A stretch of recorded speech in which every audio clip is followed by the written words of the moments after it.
binabati ko rin ang mga tagapagpakinig ng programang Buhay OFW ngayon sa DWDD 1134 Armed Forces Radio. Mabuhay kayo mga OFW, mga bayani ng Pilipinas.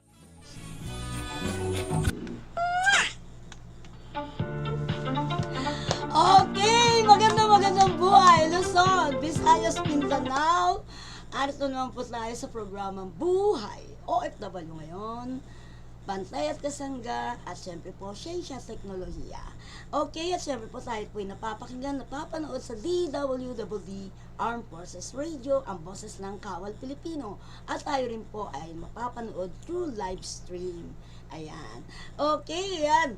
At syempre bago ang lahat, batiin natin ang ating mga followers and viewers, ating mga sundalo, mga OFW, saan man kayo naroon. Sana po nag-enjoy kayo sa long weekend. Ayan, kasama ang pamilya. Ngayon po ang ating segment. Makikita niyo po yung ating madalas na partner, yung ating pong DOST update. Siya po yung palagi pong ating pong correspondent from the DOST. Pero hindi niyo pa siya higit na nakikilala. Kasi basta na lang natin siya pinapasok, sinasabi natin, siya yung from the DOST correspondent, matagal na nating friend. Ngayon, kikilalanin natin siya. Ito yung segment natin ngayon. Para maiba-iba naman tayo, di ba? Okay, pakilala na po natin ang ating BFF sa DOST. At syempre po siya rin po yung ating correspondent from the DOST kasi malawak ang kanyang kaalaman pagdating po sa DOST. Pakilala natin si Miss Lilibet Padilla. Hi, Miss Beth!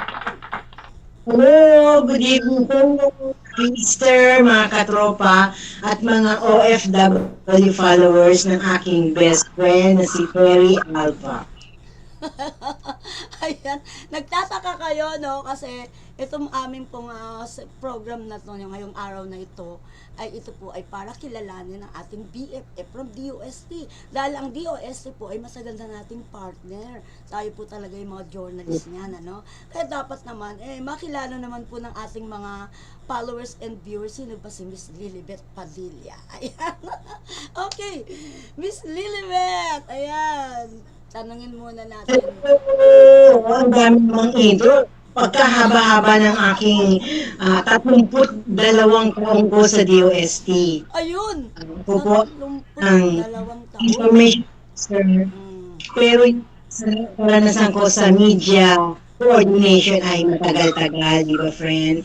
Nagsimula ako noon as information officer. Buntis ako. Ano yun? First, baby o ano? First job ko ay mag-coordinate, mag-distribute ng mga press release sa mga different stations. Tapos nakikita ko yung mga host. Alam mo, kaya gusto ko yun, Terry. Unang-una, gusto ko makita ng artista. Kaya kahit ako mag-commute, itong gusto ko. Pumunta sa ABS-CBN, sa Channel 4, sa Channel 7. Aside from nakikita ko talaga yung mga program host, beside yun, pupunta ako doon sa studio at makita ko yung mga artista na nagtitaping, mga naglalaro. Tuwan-tuwa ako, nakita ko si Sharon, si Alma Moreno, si Vice Ganda, ay wala pa si Vice Ganda nun eh. Basta maraming artista, pati sa DCMM, sila Noli De Castro, Corina, basta naging tagahanga ako. I am a fan ng mga artista. Kaya, kahit magpupunta ko friend, mula big tangan to 24 na bus ako, wala pa nung aircon. Okay lang sa akin yun. Basta makikita ko ng artista. At ibig sabihin, tanongin lang kita, friend. Yung pang ginagawa mo na gusto makita yung mga artista, may kaugnayan ba yun dun sa DOST?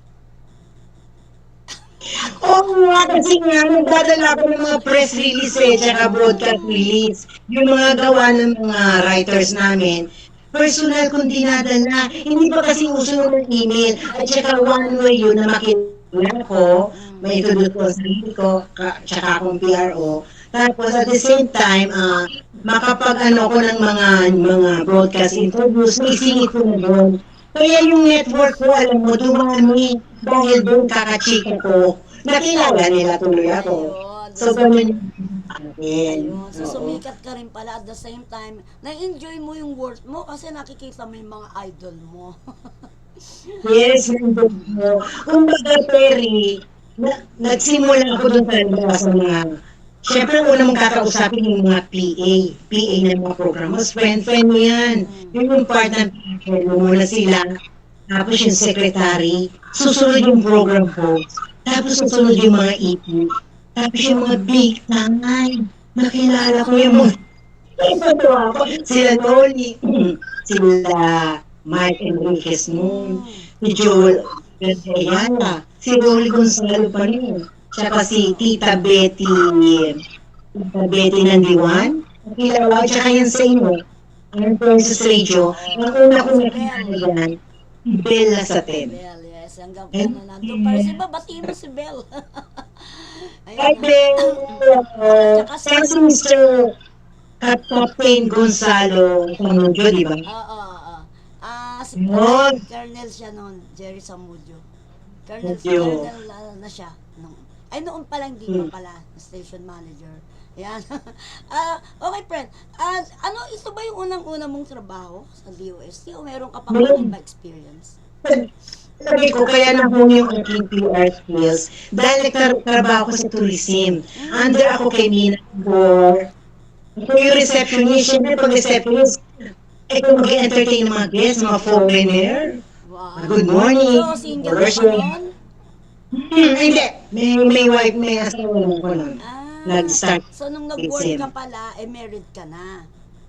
Yes, married na ako. Okay. So, ayun, naging ka pala bago sa DOST. So, paano mo na tuklasan na merong bakante sa DOST? Paano ka nag-apply? Sariling sikap o may nag-recommend na sa'yo? Alam mo kasi, kaya ako, nag-resign ako sa tourism.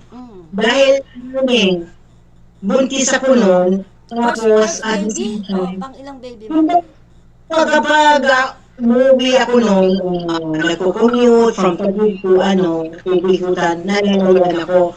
Tapos, ang pinaka-high ko talaga na umayaw na ako dahil inabutan ako ng malakas na bagyo. Yung bang uso nun yung sa taxi, hindi mo kilala yung mga kasama mo, pinatulan ko, makauwi sa bahay. Ayun, kaya ako nag-resign. Hindi pa pala ako tourism, Sanyo Philippines. Ako yung executive secretary ng president. Sanyo. Ano ba mga projects? Philippines. Electric fan, refrigerator, yun.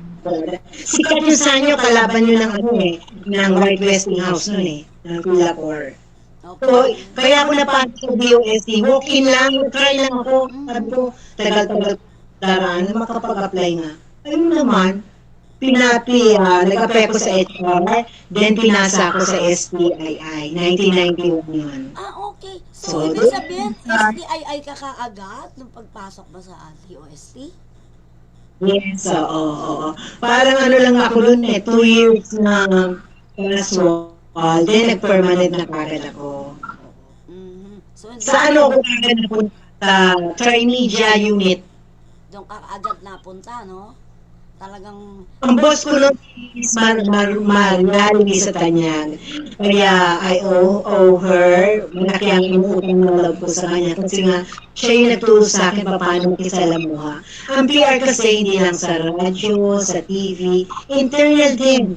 Kailangan mo makipagkaibigan sa mga sekretary, sa mga USEC, sa mga director ng DOST. So, parang yung DOST nila, na-build ko yun na-build ko yun nila. Kasi ako, 24/7 ako Terry. Hindi ako nagsasabi na hindi ako pwede ng Sabado, hindi ako pwede ng Linggo. Sa lahat ng media, sa lahat ng mga reporters, kahit anytime pwede nila akong tawagan. Pero hindi sa mga officials, hindi ako pili ng sir, linggo po, or gano'n. Basta kung kailangan nila ako, Beth, text mo na may ganitong event. Tutulong ko kagad. Wow. Ganun. So, ibig sabihin, talagang nag-enjoy ka sa trabaho mo doon sa DOST. Eh, Walang pinagsisisihan. sa Jade Vine pa rin eh, wala ka ba sa Jade Vine? Jade Vine. Ay. Parang, I Jade remember. Vine, luneta yun eh, kung may parang luneta. Yun yung una kong press con. So, ang hindi nila makalimutan sa akin, para kung ano, bouncer. Hindi pwedeng pumasok yung hindi DOST reporter. At tinatanong ko, wala kasi listahan eh, bakit ka papasok? Voice reporter ako. Eh, kahit ka ba police reporter? Sabi ko, wala ka po sa listahan at saka DOST ako. Kaya yun ang ano nila sa akin, sabi nila, mataray ako. Yun. Saklit. Oo, di ba? Oo. Medyo, Kung pwede sa hindi ka DOST reporter. If ever naman na gusto mong maging DOST reporter, welcome naman sa akin yun. pa-accredit. Wala naman po hinihindihan o ano sa mga reporter natin. Parang sinura. Mahal ko yung lahat. Kasi yung sa mga nakikinig at nanonood sa atin ngayon, alam niyo si Miss Beth that time, talagang sinasabi nga na talagang mataray yung dating niya. Mas, lalo pagdating sa token. Kasi po, marami tayong kapatid sa media na nabigyan na, gusto pang umisa. Yan ang ayaw na ayaw ni Miss Beth. Meron pa ako carry na kwento, hindi ko makakalimutan yun eh. May isang USEC na nasign ako sa token. Sabi na, Bet, don't forget huwag mong huwag mong magbibigay ng token. Kahit na sino pa yan, kahit director pa yan, kahit ano, huwag mong bibigyan ng token. So ako yung in charge. Eh, merong may isa ng token. Ay, sabi ko, tapos hindi ko naanaw, hindi pala siya pinibigyan. Ang ginawa ko, sabi ko, habulin mo, Mom, sorry po, sabi niyo, hindi ko kayo bibigyan. Ganun ba? Sige. Tapos sa daan ng panahon, sa daan nagkita kami, alam mo, hiyang-hiyang ko. Kasi ang taas pala ng posisyon.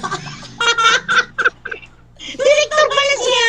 Hinabol ko ito. Siyempre na, sumusunod ka lang naman sa utos ng ng mas sa'yo. Kaya lang nga, medyo na ano doon, na foul doon kasi hindi pala siya basta-basta na gano'n na Music na yun. Nahigpit yung music na hindi ka dapat nung time meron pa akong story sa kanya eh. Di ba, ikaw, witness ka, pag project visit, yung mga nasa probinsya, parang yung hospitality ba sa mga guests, todo bigay, todo handa, ang dami-dami nilang hinahanda.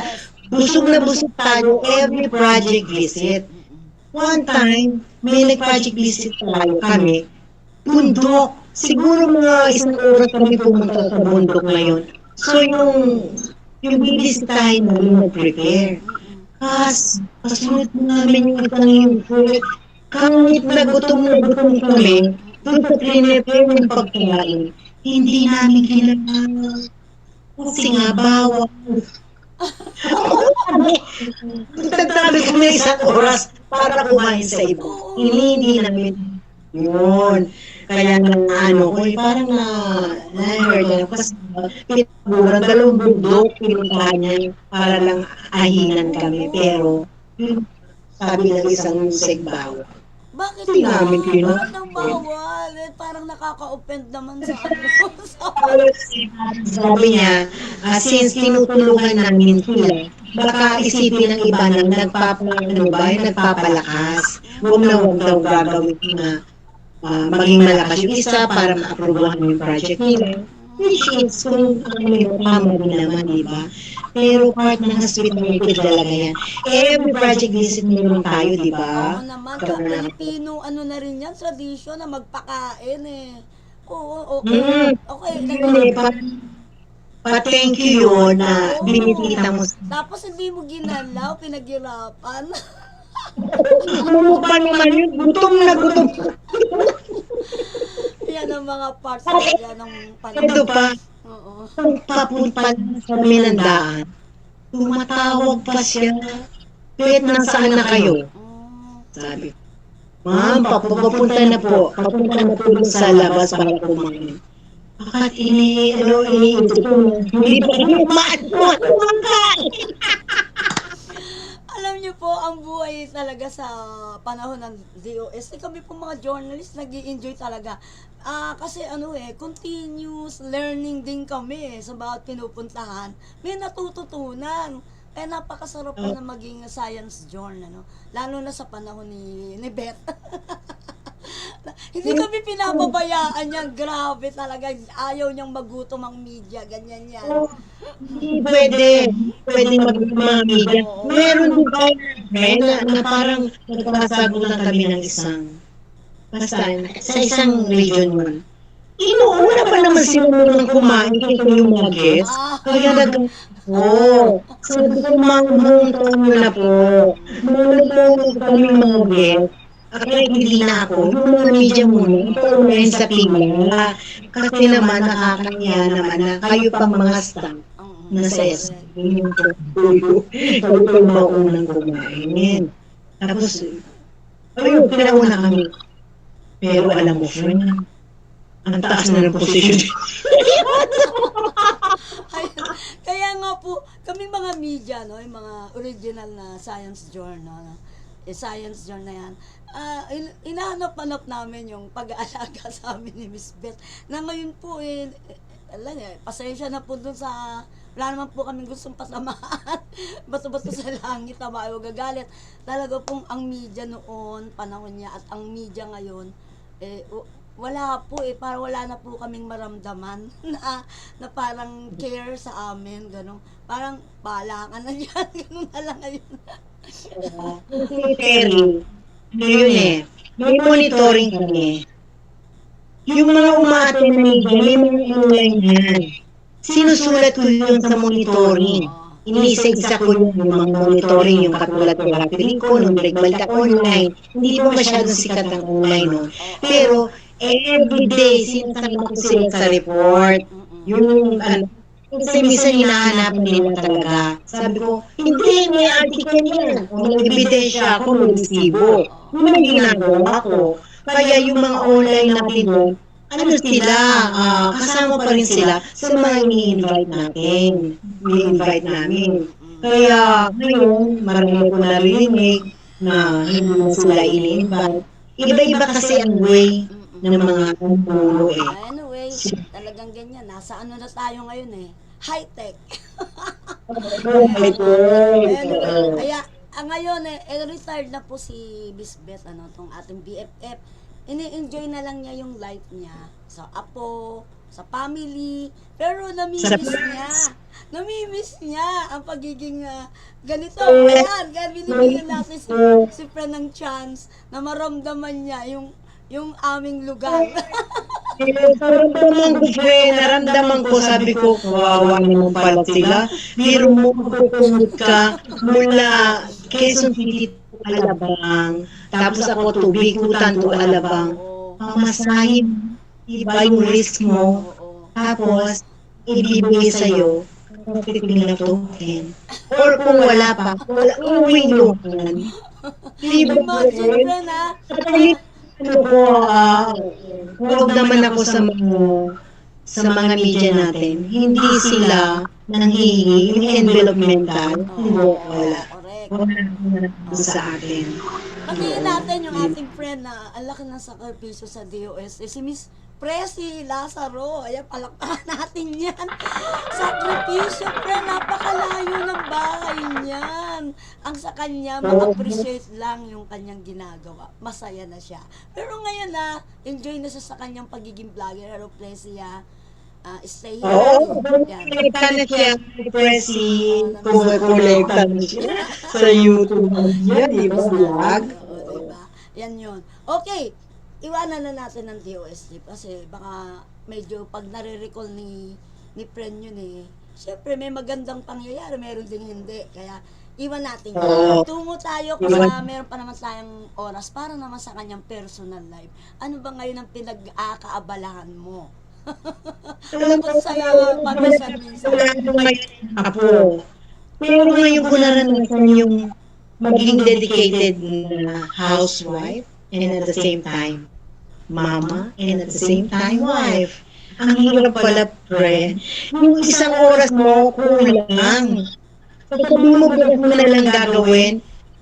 Parang hindi ako papakali na ibukas pa. Gusto ko gawin na ngayon. Parang, yung naiisip ko, ewan ko ba, parang, paano wala na akong bukas? Hindi ba magsisisi ako? Yes. Alam niyo po itong kaibigan natin to, marami na rin pong napuntahang bansa. Kasi yung anak po niya, nasa Amerika naman po siya. Nandun na yung pamilya, di ba? Nagpunta ka na rin doon. Yan Oo. po siya. Oo. Oo. At saka parang yung wish ko noon na makapunta ng Amerika, natupad na. Oo, di ba?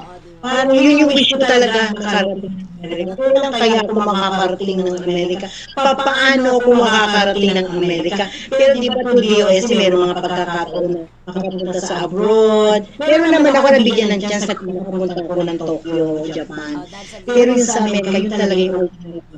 Ayun. Yun, kung naranasan ko, ay okay na ako. Para si Talagang Mrs. Tanto. very ano na si Nakunak Ayan, ang ating friend ay very successful na halos. Kung ikaw ba'y tatanungin, ano pa yung mga gusto mong hilingin sa buhay mo? Meron pa ba na kulang sa tingin mo?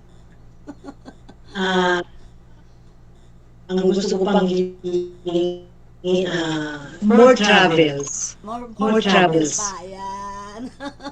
Nagsusumpa na yan ha. Dating hindi nagsasayaw na yan ngayon. Nagtitiktok na rin. Ayan, di ba? Alam ng pag- Hindi, ang exercise. Yes. Yan. Okay. Uy, ang dami kasi sa YouTube. Pwede ako. Oo, magugulat ako. Nauna pa siya doon sa TikTok eh. Ayan. So, enjoy lang friend talaga sa buhay, ano? Lalo na Hindi naman gawa nun. yan, tama yan. Siya kasama yung ginagawa nyo ng iyong partner, nagsusumba kayo. Tuloy-tuloy pa ba yung sumba nyo? Ting umaga dyan? Ay, alam mo kung bakit? Iniisip ko, dami naman sa YouTube, bakit ako magbabayad? Dumi lang ang aking kakuriputan. Bakit ako magbabayad ng 30 sa YouTube ng 14 years? Sumusunod na lang kayo sa YouTube. Sundan nyo na lang, ganon. Oo. Ang daming mga exercise before you wake up, before you sleep. So, yun, nadali. Tsaka syempre, friend, hindi ko malilimutan ng magandang K-drama. Talagang yun talaga ang Oo nga, at Sa mga halaman. tao, sa mga halaman, kung sa halaman na bigay ko sa'yo. Yes, mga Laguna rin siya. Kahit na nakikipag-away siya doon sa Bonggabilya. Pero makikita ko nagkakabulaklak na. Hindi lang kayo binigyan ko niyan, parang ikaw lang yung nakabuhay. At saka si Ate May, dalawa lang. Pero kung mo nagpagbigyan, mga 7 na yata. Kayong dalawa lang nabuhay. Talaga. Ibig sabihin na yung pagmamahal namin sa friendship sa'yo ay buhay na buhay. Ayan yan. Okay, friend. Yung huling tanong ko na lang sa'yo, meron ka pa bang gustong pangarap na hindi pa natutupad? Yun na lang. Sige. Terry, sa kalas mo, yung wala na akong may isip na gusto ko pa.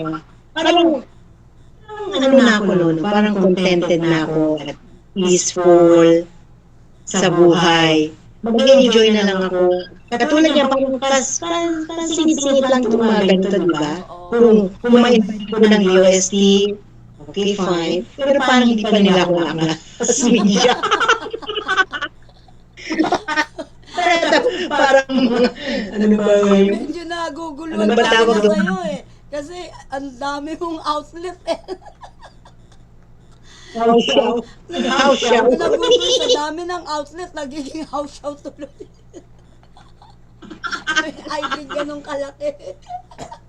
Parang MMDA. Gusto mo?